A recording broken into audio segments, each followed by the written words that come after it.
namfahamu. Sawa. Mimi dada mimi ni bodaboda wangu. Yaani atashakuwa kama ndugu yangu. Umeona? Maana hadi akikuwa kuna shida yani naweza nikamwambia shida na tukasaidiana vizuri. Umeona? Jana alinipigia simu nikamchukue Philips, nikamwambia sawa takuja. Sasa kuna mteja mwingine nilikuwa naenda naye kumchukua Sanari, nikaona kama nitamchelewesha, nikamuita mwenzangu nikamwambia nenda kamchukue yule dada, namchukuaga.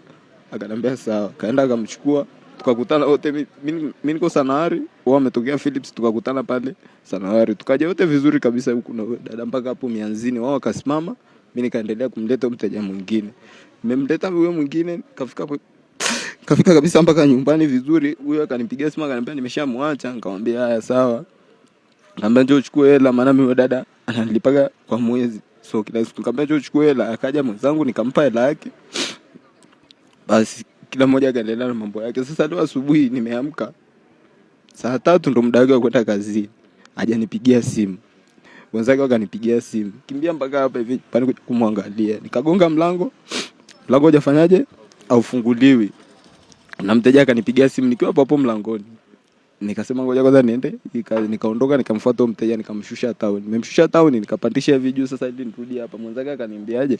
Niko hapa hivi nje lakini sijui geti ni lipi. Nikamwambia nakuja hapo, subiri hapo hapo. Nikaja mpaka nikakuta mpaki gari pale. Ndio nikaingia nao pale ndani. Tumeingia ndani tukagonga mlango ufunguliwe. Tukaja kufungua hivi mlango unafunguka. Tunaingia nakuta damu kuanzia mlangoni mpaka mwisho wa kitanda kule. Afu amefunikwa na zulia.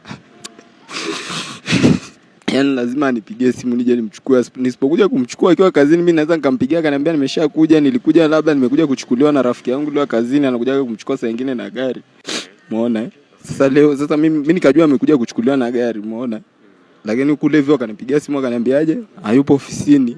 Mahusiano yake nisiseme kwamba anafahamu. Ila kuna jamaa yake ambao ndo alikuwa amezinguana naye. Ndio nishai kumbeba na ashai kunipigia simu siku moja. Akana niuliza kuhusu Eliza, lakini unajua mimi siwezi kama ndugu yako. Ni mtu wa wapi Eliza? Ni Mpare. Naitwa Dominic John, mwenyekiti wa mtaa wa Oltulele kata Ilboro. Kweli baada ya kufika nikakuta mwili uko hapo ndani umelala. Baada ya kumfungua nimeufunua mwili. Kiukweli wamemkata vibaya, maana wamemtoboa eneo hili wakazungusha kitu chenye ncha kali. Kwa hiyo ndio hivyo, ana majeraha shingoni eneo hili. Amepiga kitu chenye ncha kali hapa akazungusha.